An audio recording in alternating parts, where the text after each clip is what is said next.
Good afternoon, ladies and gentlemen, and welcome to another episode of Asaph Cafe. This is part 2 with where we left off. And Asaph Cafe is a show where every week I invite a guest and I play the piano while we talk.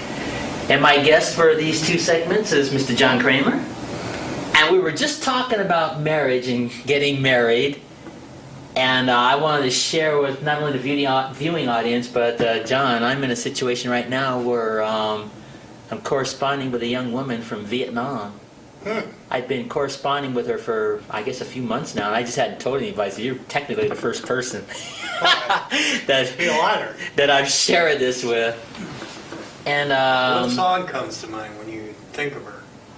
Oh gosh, with her being Vietnamese, maybe something with an Asian flavor, like but wait a minute. That's like your song be something. When you said you're corresponding with her, right? Yeah, I've been corresponding with her for a few months now. Or email or what? Well, we've been doing it not only email, but we've been doing it through Skype. Yeah, a friend of mine let me borrow his little laptop, so I physically see this young woman every night. Mm-hmm. Now, she lives in Ho Chi Minh City, so they're 14 hours ahead of Montana time. Mm-hmm. So when I see her, she's at work. She works in a factory, which is typical. And, you know, we do have a little technology, so I guess they must have little computer laptops or something at whatever factory she works in. And so while she's typing, doing whatever she's doing, she's looking at me and talking to me, and I'm talking to her, so... Okay, so we Skype, we email. What do you feel when you do that? What song comes to mind? Well, how do you, if you were to relate it to a piece of music, what piece of music would you relate it to? You know, I never thought of that. I would think maybe Love Story might be a good one. Well, yeah, but we don't want it croaking in the end. Oh, no, yeah, we don't want that. How about Rocky? I don't know, I don't know, I don't even know how to play Rocky. But anyway, yeah, her name is Quinn Nye. They put their names backwards, you know, in that culture. Spelled Q-U-Y-N-H, N-H-I. And I think it's pronounced Quinn Nye. And so we've been Skyping and emailing and, of course, postal mail, but that takes time. I think it takes like 2 weeks for a letter to get there, stuff like that. So her family knows of me too, because you know when you go on the computer, everybody around the world technically can see you. So her family has seen the new Lawrence Welk show that I did, and these Asaph Cafe shows and things like that. Yeah, what did they think of that? I think they like it. As far as the piano playing, I don't know if they can understand, you know, because their English may not be as proficient as ours. But as far as the music, that's a universal thing. So I think her family likes the fact that I can play the piano. So, at least according to her, anyway. And then, of course, those 2 documentaries that the university did on me too. Her family saw those documentaries. So, I don't know. Well, okay, so you said mail order bride. Obviously, they're not going to wrap her up and send her you. No. So how would you end up getting together with her? Well, if I were to, let's say we were going to get married for real, first of all, you have to be able to prove to immigration that you've been corresponding. And of course, technically we could prove that through emails and stuff like that, because you have to keep records of that. And she would probably have to go to the embassy in her country and apply for either a fiancé visa or tourist visa, and probably get interviewed by an American consulate officer in her country. And maybe get these passports and, you know, all that sort of stuff. And then she'd probably be able to come to the U.S. for a short period of time and visit. And, of course, the reverse is if I were to go to her country first, and I would have to meet all the requirements of the country of Vietnam for an American to go there and visit and stuff. And if you were to marry, each country, like our country and their country, have these requirements. Like, if she were to come over here and we decide we were going to get married, you have something like 90 days to decide that, to start that process. But it's a long process because you have to like be able to prove things like income, I believe, and you have to be able to prove you've been corresponding, and you have to be able to prove that the relationship would be real. It's not, you know, it's not like, they use the term mail order bride, but it's not like you just Stick No, a wife I in know, I was a teasing. post. I know, I realize that, and just send them across. But see, they have strict rules with that now, because we live in an age of computer age, and there are so many scammers out there. People who are pretending to be women that aren't. You know, like from Nigeria and stuff. And I'm not trying to pick on the Nigerian country, but the reality is there's a lot of pretenders, and what they do is they'll try to send you these little cock and bull stories about their aunt died in a car crash and they need this, or they're too poor to get a stamp. I don't believe that. I mean, it's easy to get a stamp anywhere. I mean, you can just like hit a friend up for 45 cents to get a stamp. So if I'm getting an email from someone and they say they can't even buy a stamp and they got a job, that doesn't it's not consistent. And stuff like that. And like all these mail order bride sites, there's a lot of them out there on the computer these days. There's organizations like Viet Singles. There's Viet Single, that's what it's pronounced.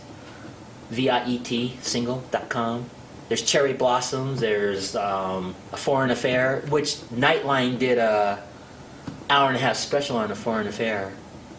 So some of these dating sites are real, and some of them aren't. And I'm in a situation right now where I've been corresponding with this young woman from Vietnam for several months. Yeah. But at least I can see her.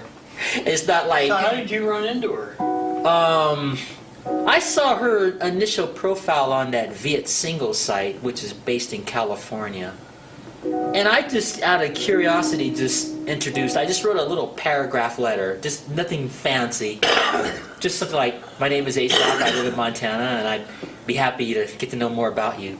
And a few days later, I got a response from this young woman. And it wasn't nothing serious, just, she just said something like, Hi, Asaph, how are you? I'm live in Ho Chi Minh City, and I work at this factory, and I do such and such. And it was just very simple letters like that. And so I would just respond back, and then she kept responding back. And then finally, one day, after several weeks of just emailing back and forth, she said, do you have Skype? Because I'd like to see you for real. And that caught my attention because usually someone's not going to think of that, from over halfway around the world to Skype. And it turns out I have a Skype account, so she gave me her little username there, and I checked it out, and there she was. Huh. The same girl that's on the profile, so... And I saw her colleagues there working and so on, and then I decided to just take this correspondence a little bit more serious since I physically saw the girl. Right. And I have a little track phone at home, and she actually called me from Vietnam. Oh. Because, you have to go through the international operator 011 Right. and the country code. And the 011 number and the country code was on the message from the track phone, which matched the number she gave me. So, I'm not saying I'm going to get married, but it's just interesting. I might have landed a pen pal or a friend or something, Right. So you never know. But there are stories of people who do get married in those mail order bride things, but you have to use common sense. In my personal opinion, 99.5 plus, I'll say it again, 99.5% of all dating sites, whether they're Christian or not, are not real. And what I mean by that is you can't do a background check on every person that signs up a profile on a dating site. And there are a lot of bad people out there with bad intentions. They'll try to scam you, they'll try to get into your pocket or something like that. Or it'll be some guy pretending to be a girl or a girl pretending to be a guy for some hidden purpose. And so unfortunately, that's the world of the mail order bride. You have to use common sense. I have 2 friends that I know personally that found their mates. But like my first friend, her name is Anna, she went through thousands of letters. And it probably took a few years for her to be able to do that. So it doesn't happen overnight. Right. Now, let's say, for the sake of programming, Okay. you were to get married. What music would you play at your wedding? Probably this one. You recognize this song? Debussy's Clair de Lune.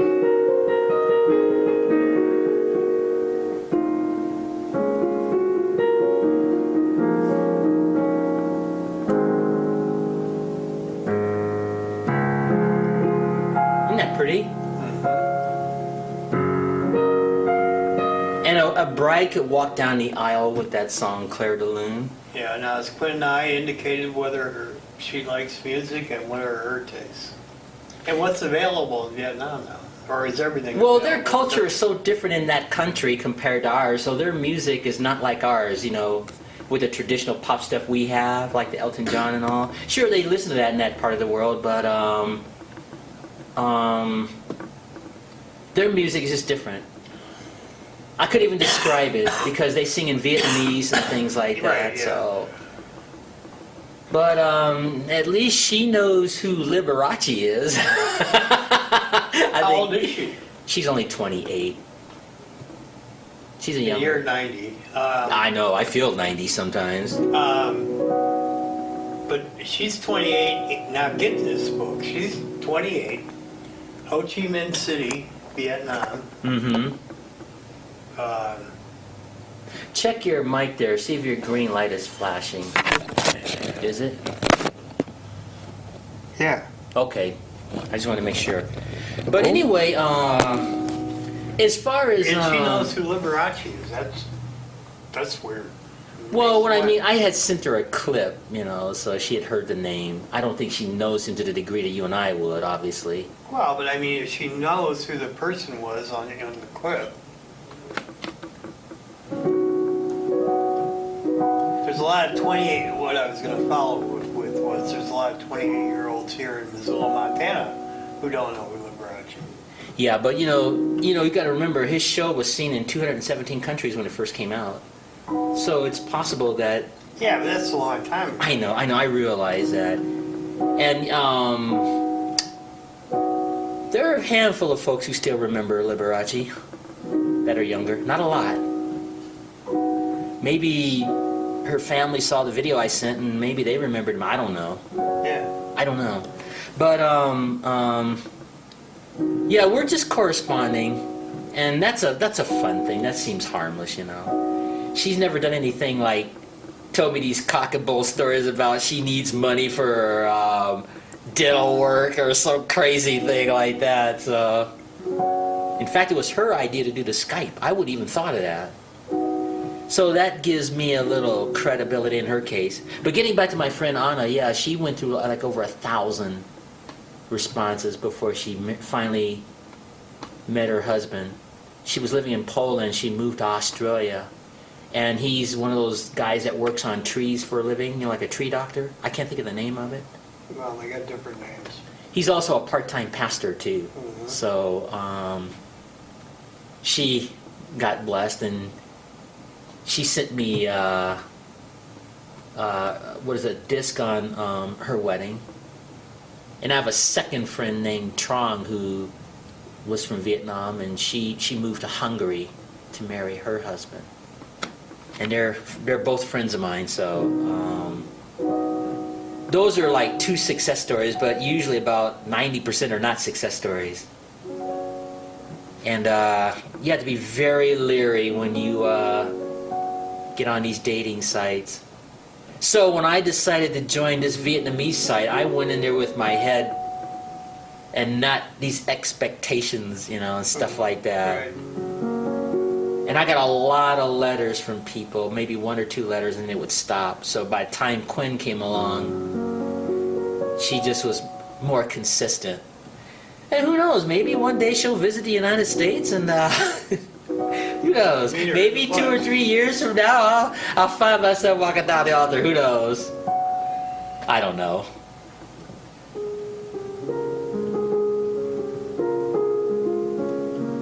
You know, I believe in the institution of marriage, and I said that on one of my earlier shows.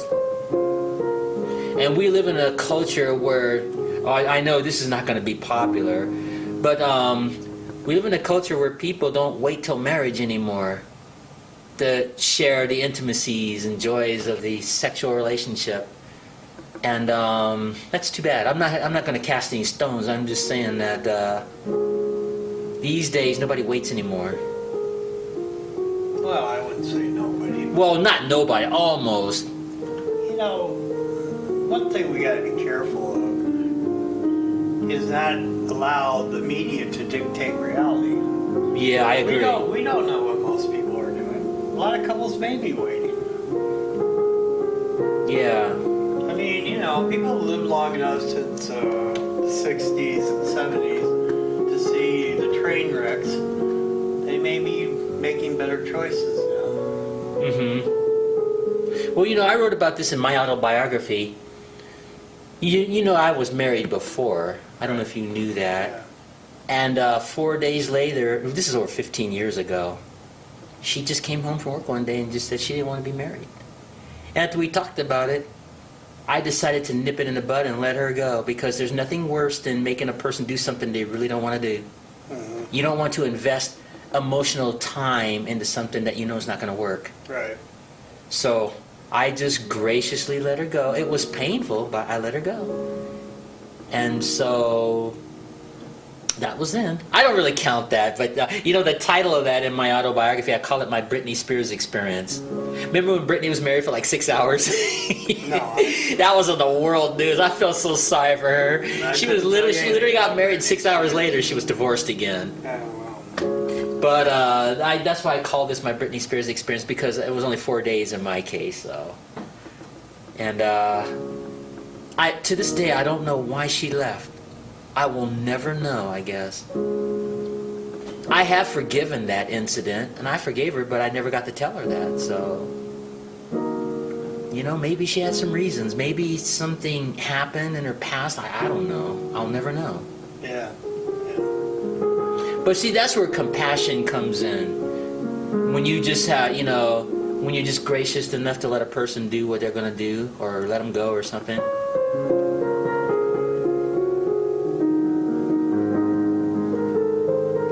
But what was so humbling about, I had to explain to her family and my family why she left. Yeah, but you don't know. Well, I don't know. I just had to go by what I had thought.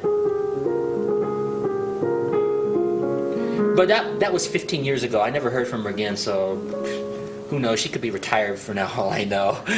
Yeah, we're at that age, technically. And then 6 years later, I tried again. And I married a second time, 6 years later. And I think this was worse the second time around, not because it was dysfunctional or bad, but because she came from an evangelical Christian family. And they were not in support of the marriage, so instead of praying for it, they concentrated on tearing it apart. And a year later, when you know, it was too hard on her being married to me with a family that didn't support it.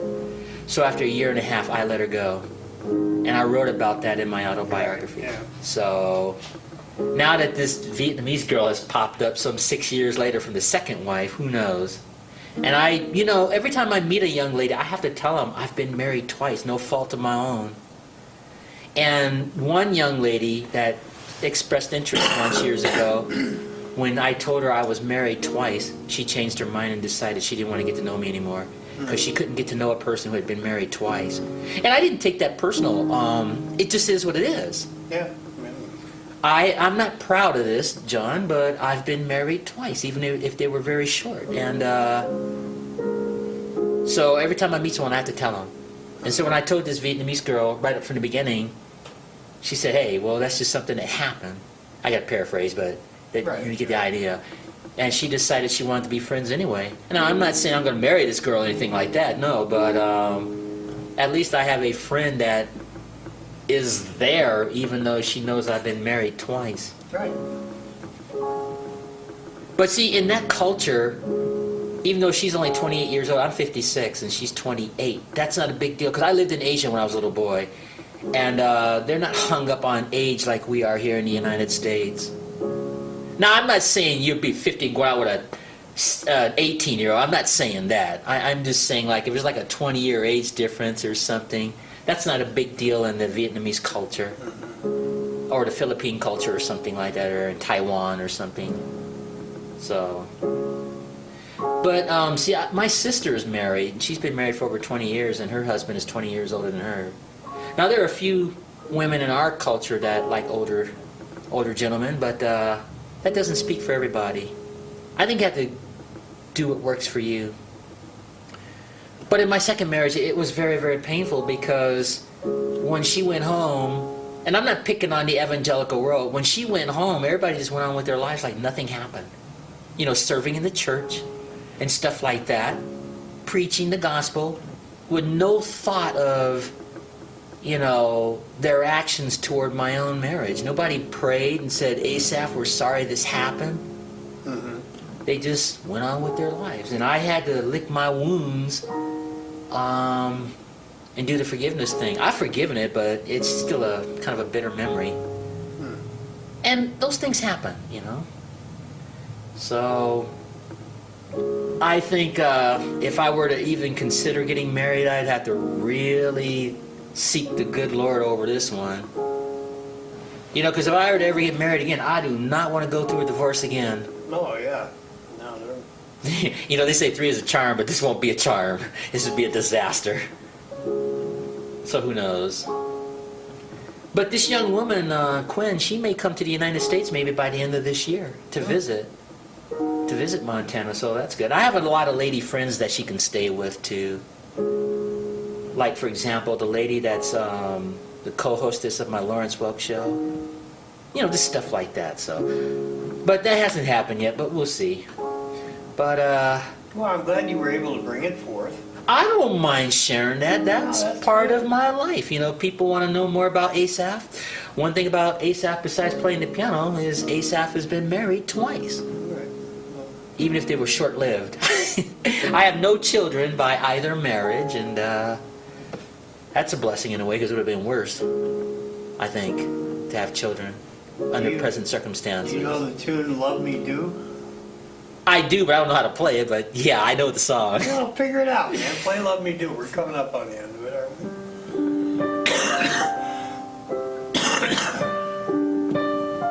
we? Something like this.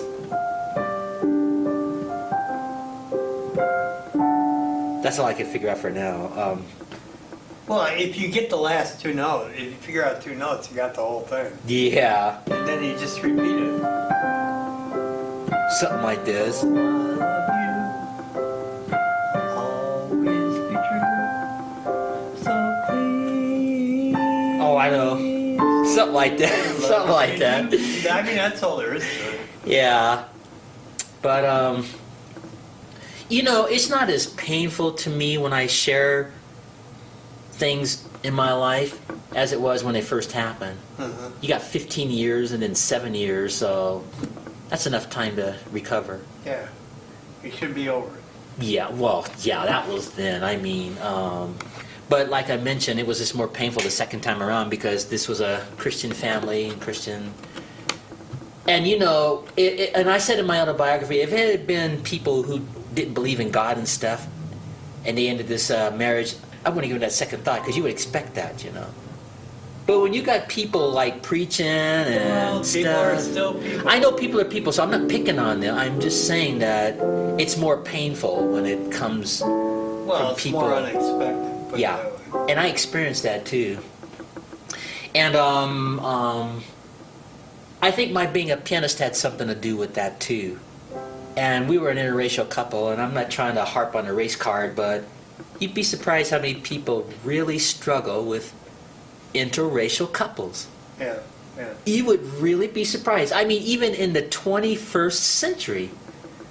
Like, for example, there was a young woman that I knew a few years ago, before I had married the first time, and she had expressed an interest in me. She was white, but she was afraid. She didn't know how her family was going to react if she brought me to meet her father. And so she finally got the courage to take me to meet her parents, and boy, you could just feel the tension with a knife. So that is a true story. That happened to me about 10 years ago or more. No. Yeah, I'd say about 10 years ago. And this is just bringing me over, inviting me over. It wasn't, like we were going to get married or anything like that. Right. But if there's an interracial couple, I don't have a problem with it myself. I don't think it's no big deal. I would suggest that they watch the Sidney Poitier film, Guess Who's Coming to Dinner? Right. I would say if you're in an interracial relationship, watch that film. I know it was made in the 60s, but I think it's still relevant today. And then after you as a couple watch this film, if you still feel the same way and want to get married, then you've got a foundation. Because with interracial relationships, people are going to be voicing their opinions. Mm-hmm. Even if they don't even know the individual. Right. And stuff like that. And that was kind of what it was like with the second wife, too. That was part of the problem. I was trying to, this is going to sound crazy, but it's truthful. I was trying to teach her to see the world through African American eyes, if that makes any sense. Yeah, I understand what you're saying. Yeah, as far as we as a couple. Because there was an incident, I wrote about this too. We pulled up in a gas station one day, and they had a sign there that said free popcorn. And so my former ex, I don't know if I like that term. Anyway, she likes eating popcorn. So I pulled in the gas station, I'm putting gas in the car. She went to go get, a tiny little bag of popcorn. And this is a true story. The manager ran out of that store screaming at her for eating up all his popcorn. When the sign said free popcorn. And this little tiny little bag. And I knew what it was, is because he saw this African-American fellow with this good-looking white woman. And, the younger generation, they have a harder time understanding it because they didn't grow up in the civil rights era and stuff. So it's hard for them to process that. But whether you're in church or not, it's amazing how people struggle with interracial relationships. Mm-hmm. And they shouldn't, but unfortunately they do. And one of the advantages about associating with Quinn, she lives in a different culture, different country. So, because I lived in Taiwan when I was little, they don't have hang-ups in London, Taiwan, China, in certain parts of Europe to the degree that we do in the United States as far as black and white and stuff. All they see is if you're an American, that's all they want to know. But, it's discouraging because the United States is the most powerful country in the world. We're supposed to be the freest country in the world, and we got the biggest hang-up over some silly thing like race relations and things like that. And look, I'm 56 years old. I've been doing this for 56 years. I can tell when the tension is there. Oh, I'm sure you can. Oh, you don't even have to say a word. You can just tell. So, when I saw that movie, Guess Who's Coming to Dinner, I just was like right on, thumbs up, because I could relate to that. Good. But you know what? In concluding this show, when you read 1 John in the New Testament, people talk about how much they love God, right? They've never even seen God. And 1 John says, how can you say you love God who you have not seen and hate your brother who you have seen? Think about that. How can you say you love God and you don't even know what God looks like? I said this before, and I don't mean this in a disrespectful way. God could be this big giant eyeball, like in that Charlton Heston cartoon when we were depicting God, with the creation. It was a cartoon that Charlton Heston did on creation, and how God spoke everything into existence. And so the character of God was like this big eyeball in the sky. Now that's a crude analogy. We know God is not an eyeball, obviously. He's a spirit, but we don't know what that looks like. So if you say you love God and you have never seen Him, and you got your an African American fella, a Native American fella, or something, or whatever, and you can't stand him because of the color of his skin or his background, or his creed, or whatever, I think I'd check your Christianity, in that regard. Well, you can't throw creed in there. Well, okay, maybe not creed, but you know what I mean. Just the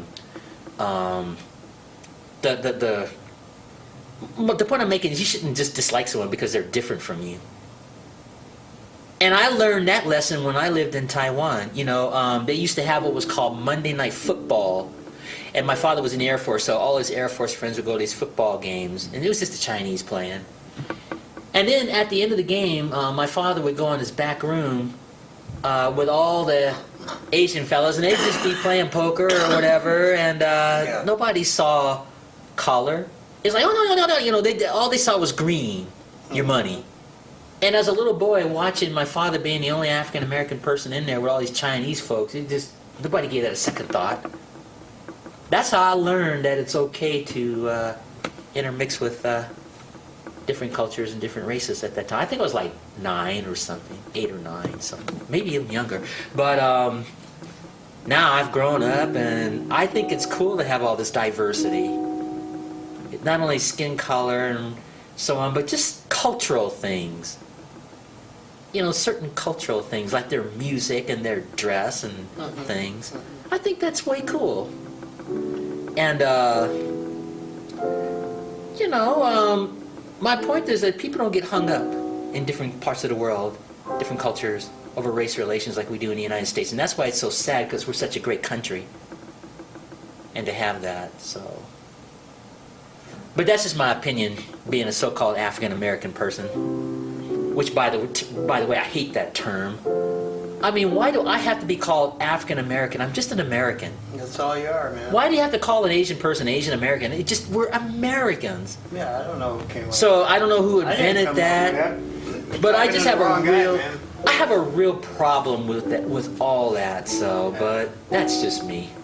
Yeah, you don't hear me using it. Yeah. So, but that's our culture. My final question before we conclude on this: do you think you'll ever get married? You think No. the good Lord? No. You don't think you'll ever marry, huh? No. Well, I don't think I probably will either at this point, but at least I've had the privilege of being married for a short period of time. And again, ladies and gentlemen, talking about mail order brides and marriage, if that happens for you, great. And again, my guest is Mr. John Kramer. And, I have no opinion.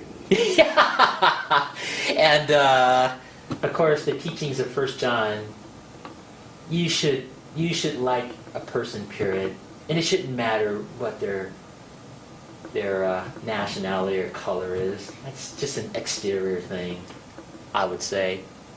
And on that note, ladies and gentlemen, thank you for being part of this Asaph Cafe. And John, thanks for sitting in with me. And Hey, no problem. yeah, and this is our conclusion here. We've done 2 tapings today. And as always, ladies and gentlemen, until our next show, on behalf of my guest John Kramer, Maranatha. Maranatha. Yes, Maranatha. Lord is coming.